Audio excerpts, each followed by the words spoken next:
Halloween is just around the corner. I mean, some would say it's a month and a half away, but who's counting? This time of year, everybody seems to maybe want to believe that there's something more than just the hard reality of the world. That, and they want to drink a lot and wear costumes and stuff. But Halloween. We're going to talk about scary stories today, and I'm going to share with you what my Halloween listen this year is.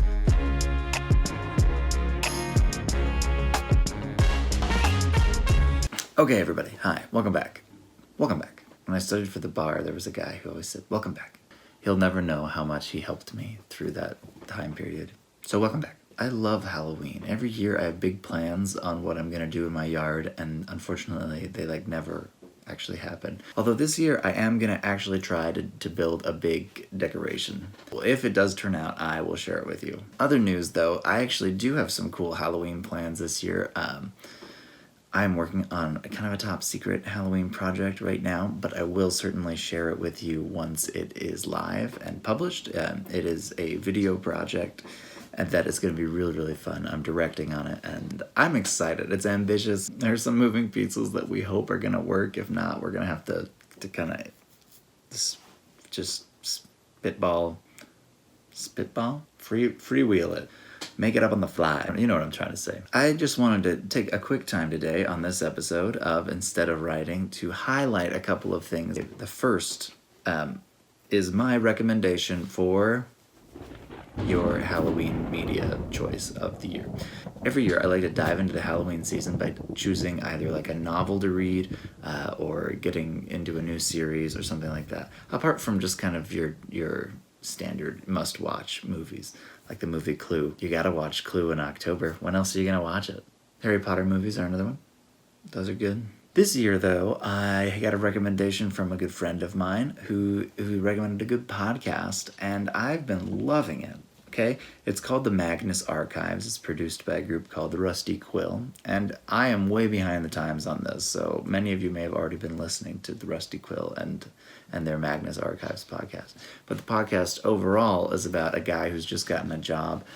It's kind of like maybe the X-Files type of office over in England that I believe they made up, the Magnus Institute, right? So there's an institute where people can go and report paranormal or strange happenings. So this guy takes over, has the head archivist, and it's his job to go through all of the mess that was left behind by the previous person in his position, and he decides he's going to make audio recordings of all of the statements and kind of redo them and preserve them. So he reads these statements, right?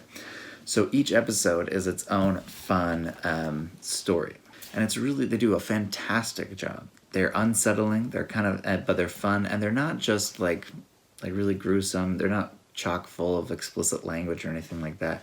They manage to make it unsettling just by the subject matter. Fun one to listen to when you're driving home by yourself at night. It introduced kind of what I wanted to touch on today, which is this idea of scary stories they get their own structure. I'm a big fan of, I think, kind of a simplified version of the hero's journey. I teach that because I think that it does a good job answering a lot of questions that readers or audiences have implicitly about a story. Scary stories, though, they almost have like their own method of doing it. And what I like about the Magnus Archives is that they don't waste any time. They have this moment in almost every episode where the person giving the statement says, "And that was weird, but I could have let go of it, except..." What it does is it makes the exposition weird and already interesting and kind of like a little creepy, but then they're like, "But then something crazy happened." It's a pretty clear story jump point that a lot of people use in lots of genres. What I really appreciate from them is that they don't set up a boring intro. I had a student of mine come in actually just yesterday. She was talking to me about a scary story, scary comedy story she was working on. And we talked for a little bit just about what the scary story needs to have in it. And I think what's cool about a scary story is that it really does keep the ending pretty wide open, right? Where in a lot of stories, it's like, well, the hero comes and they save the day, and that's great. Or, you know, you can kind of see when a story is setting up to become a tragedy. Storygrid.com had some great kind of like a great spectrum about it, where on one side you have life, you have unconsciousness, and you had death, and then you had a fate worse than death, which is so great in scary stories. This idea that you could have the character survive, but it's almost worse for them. I don't know why I'm smiling. This is sadistic. Oh. But the Magnus Archives do something almost different, where the main character, at least the storyteller, survives, but it's almost like they're always left with a psychological problem where the psychological effects of their scary experience are just going to make life very difficult for them. And sometimes, especially in shorter form, that's enough of a stake in a story like that to just say, look, nobody dies in this story, but perhaps this main character can never look at their mother the same way. That is a heavy stake, you know, even if it's smaller. If, like, this character can never do blank again. So long as it's communicated, I think, well, can be an excellent stake in the scores in a story. So anyway, there's just your little get ready for Halloween kind of moment. I challenge you to maybe write a short, scary story this year. Just even if you don't share it with anybody, just do it for yourself. Maybe put it on a blog or something if you got a blog. Just because it's fun, you know.